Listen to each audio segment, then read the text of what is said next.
But I wanted to I want to show you what happens when we move crypto from one wallet to another. So I have this Bitcoin Orange Nano X, um, and there's some crypto in there. And then there's also another account here that is associated with my Flex. So what I'm going to do is I'm going to move some Bitcoin from the Flex to the Bitcoin Nano X. Now, it's best practice to, when I get the address for my Orange Nano X, to do a hardware check, but I'm not going to do that because I am confident that, this is valid. I've done this many times before. I'm not going to go through the hardware check. I'm just going to go in here and grab the address. And I'm going to tell it that I don't have my device in my hand, and it's just going to give me a down and dirty Bitcoin address, right? I don't have to do the hardware check every time. And if there has been a transaction since the last one, it's going to generate a brand new receiving address. That's how Bitcoin wallets work, not just in Ledger Live, but all Bitcoin wallets. If will generate new receiving addresses, so your entire transaction history is not on, one address, right? So if someone wants to pay me for some consulting and I give him my one and only Bitcoin address, he'll be able to see the entire history of that Bitcoin wallet, which I may or may not really want them to see, right? They might see, hey, look, it looks like he's charging $100 to everybody else, but he charged me 150 or whatever, right? Even if it's like a coffee shop. That's why Bitcoin wallets generate brand new addresses. I'm getting in the weeds here. Let's get that address in our clipboard. Let's go back to the Flex, and we're going to do a send, and we're going to send it to the other account, right? A lot of people ask me, can I send Bitcoin from this wallet to that wallet, or from that wallet to this wallet? Yes, yes, yes, yes, yes. All you need is a destination address. It's not different for every wallet. The interface is slightly different, but I get people, they're like, can I do it or not? Well, of course you can do it.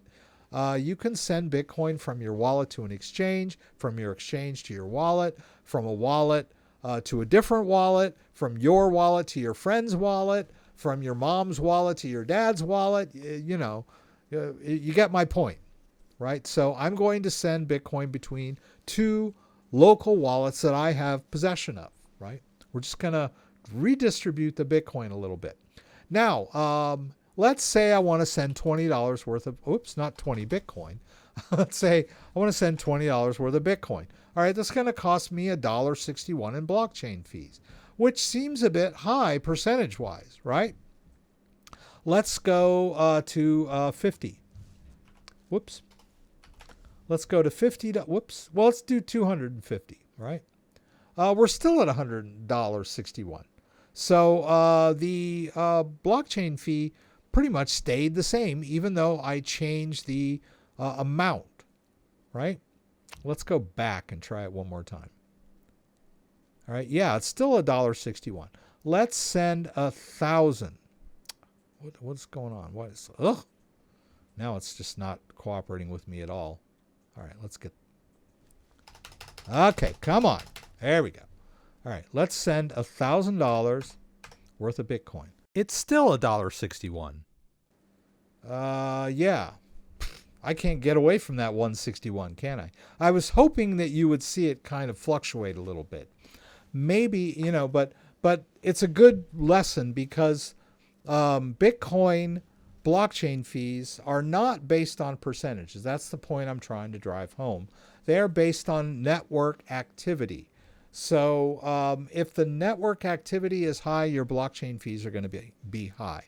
You can avoid high blockchain fees by transferring your crypto at off-peak hours. Now, when off-peak hours are, you're going to have to experiment a little bit because, Bitcoin is 24/7 and people are using it all over the world.